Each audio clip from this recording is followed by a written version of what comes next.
Bonjour à tous, merci de choisir France 24 pour vous informer. Vous êtes au cœur de l'info, on est ensemble jusqu'à 21h de Paris. Voici les titres de ce samedi 11 mai. Israël appelle les civils palestiniens de plusieurs quartiers de la ville de Rafah à évacuer. Israël a donc appelé les civils palestiniens de plusieurs quartiers de la ville de Rafah à évacuer. Il s'agirait des zones du centre de la ville, alors que l'armée israélienne semble préparer son opération terrestre. On va faire le point sur la situation sur le terrain avec notre chroniqueur international Cyril Payen. Bonjour Bonjour. Cyril. Hier, donc, on l'a vu, l'armée israélienne avait pris le contrôle de cette route qui coupe la ville de Rafah en deux, isolant de fait la partie est de la ville. Et aujourd'hui, l'armée israélienne demande donc aux civils de Rafah d'évacuer ces zones du centre, direction des zones humanitaires à Al-Mawassi. Effectivement, c'est Merci beaucoup Cyril pour cet éclairage. Et pendant ce temps, la branche armée du Hamas a diffusé une vidéo sur Telegram montrant un otage israélien. La date d'enregistrement n'est pas précisée.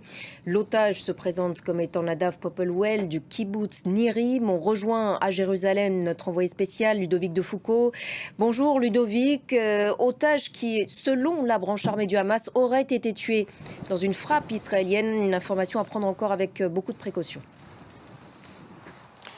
Oui, effectivement, c'est ce qu'annonce le Hamas. Merci beaucoup Ludovic depuis Jérusalem. Je vous le disais également en titre, guerre en Ukraine, la pression continue de s'accroître sur la région de Kharkiv. La Russie dit avoir pris 5 villages dans la zone, tous situés à la frontière russo-ukrainienne. Un 6e village aurait également été capturé dans la région de Donetsk. Plus de 2500 personnes ont été évacuées de cette zone frontalière. Axel Simon avec Peter O'Brien. La Russie fait aussi état de plusieurs attaques de drones sur les régions russes de Belgorod et de Koursk, ainsi que sur la ville ukrainienne occupée de Donetsk. L'Inde est toujours, vous le savez, en plein processus électoral. Hier, l'un des principaux opposants au Premier ministre Narendra Modi, Arvind Kejriwal, a été libéré sous caution pour pouvoir participer à cette campagne.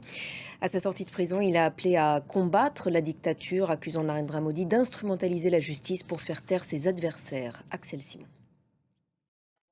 On en vient à ces crues aussi rapides que meurtrières en Afghanistan. Moins 311 morts dans la région de Baghlan. Beaucoup de personnes sont également portées disparues.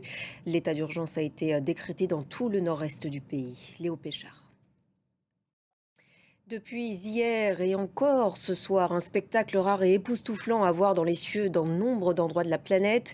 De magnifiques aurores boréales, conséquence d'une tempête solaire extrême, la première de ce niveau depuis 2003. Explication des raisons de ce phénomène avec nos confrères de France 2. Et voilà pour l'essentiel de l'info, on se retrouve dans quelques instants, à tout de suite.